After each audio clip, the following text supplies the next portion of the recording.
All right, moving on to something really, really alarming. Reports that ice use in the country and community football is rife. Around the country, every weekend, thousands of young Aussies take to the field for grassroots footy.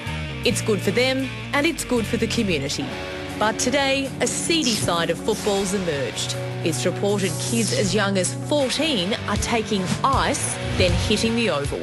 The ice in our society has become a massive problem, and of course football clubs being part of the community, it was only obvious that that was going to become a problem. When you take ice, you experience increased physical energy and alertness. You feel exhilaration or a rush that can last for hours. Your heart and breathing rates increase, you may grind your teeth or feel chest pain.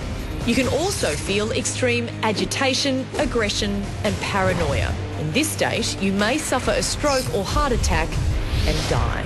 Anyone who's encouraging people to use ice in a sporting context is really failing in their duty of care to look after the health and well-being of young people. Ice is one of the most addictive and destructive drugs to hit Australia, and people aged 19 to 21 use it most. The sad thing about this is basically that as a resource that youth workers like myself use is now all of a sudden at risk of becoming contaminated. It seems the cautionary tales of elite players who've fallen prey to hard drugs are falling on deaf ears in Australia's community clubs. Jack Nagle is a former ice addict turned counsellor and also knocked around in community footy back in the day. Jack, when I think ice, I really don't think performance-enhancing drug. Am I wrong about that? Yeah, look, neither do I really, and I guess the short answer for me when I was using drugs was that no, it wasn't a performance-enhancing drug, but I can see how people, I guess, get that perspective because of, you know, how it makes someone feel. For me, when I took it, I felt very elevated and more alert, but that very quickly, after a few times of using the drug, spiralled into something that, you know, definitely didn't enhance my performance. This report today has this ice use in country footy clubs. I mean, if it's happening, there'd be no way that they can afford to test it. How would they even know?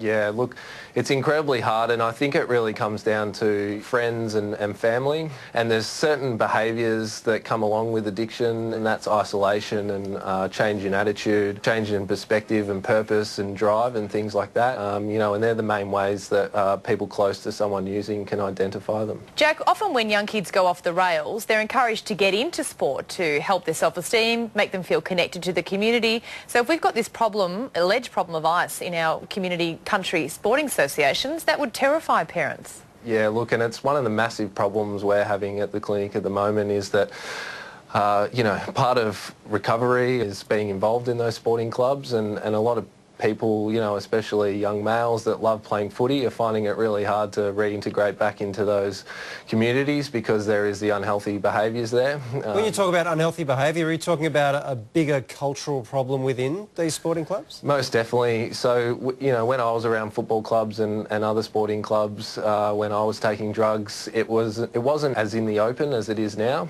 You know, and say instead of going and having a barbecue and having a couple of drinks and, you know, a good time, it's, you know, turning into going to a barbecue and having some ice and, you know, having a bit more of a party. And I definitely think it's a massive cultural issue that we have in not only sport, but, you know, the wider community with ice in particular and party drugs.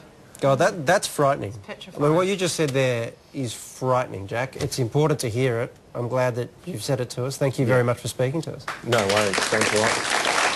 It's great to hear that from him, but I mean, obviously the penetration of this drug, ice in particular, into all areas of the community is such that it's inevitable that it's going to be in sporting clubs. We kid ourselves if we think, you know, a country footy club, oh, they're going to have a couple of cans of VB and go home. Those days have changed, and this drug is everywhere, and so, you know, I think we've all been a bit shocked today, but probably being naive, thinking that it wasn't happening. Oh, that definitely shocked me. I had no idea. But, you know, what they're signing up to, as Jack says, is often a life sentence. He got hooked after one hit. I think we're always thought if our kids are playing sport, then the chances are they're staying healthy, and it's shocking to hear that maybe that's not the case. Unbelievable. We have to go to a break. We'll be back soon.